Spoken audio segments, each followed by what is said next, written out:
Sa iba pang balita, presyo ng tradisyonal na atang sa Ilocos Norte nakaambang tumaas habang papalapit ang undas. Ang detalye sa ulat ni Gab De Luna.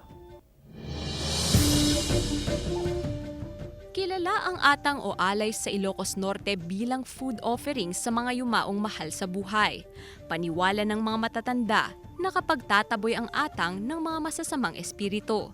Hindi ito nawawala tuwing araw ng mga patay, kasama ang bulaklak at kandila, dahil bahagi na ito ng tradisyon ng mga Ilocano. Pero si Aling Mila, hindi raw masamang espiritu ang kinatatakutan ngayong undas, kundi ang pagtumal ng bentahan dahil sa pagtaas ng presyo ng atang at iba pang native delicacies o kakanin. Malaking diferensya po kasi yung mga paninda natin na pangundas medyo talagang tumaas. Kasi malulugi naman kami nung hindi namin tataasan.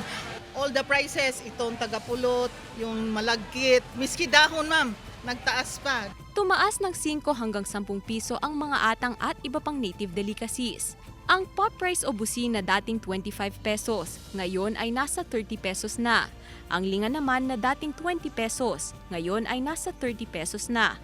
Ang pilais na dating 15 pesos, ngayon ay 20 pesos na. Habang ang mga sangkap tulad ng dahon ng saging na dating 15 pesos per kilo, dumoble na ang presyo.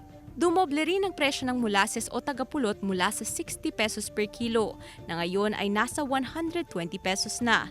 Tumaas daw ang presyo ng mga sangkap sa paggawa kaya tumaas din ang presyo. Pero ayon sa mga mamimili, minsan lang naman daw sa isang taon ang undas kaya bibili pa rin sila.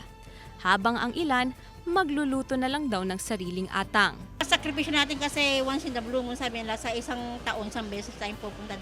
Kasama si Reynold Velasco, Gab De Luna, 1 North Central Luzon.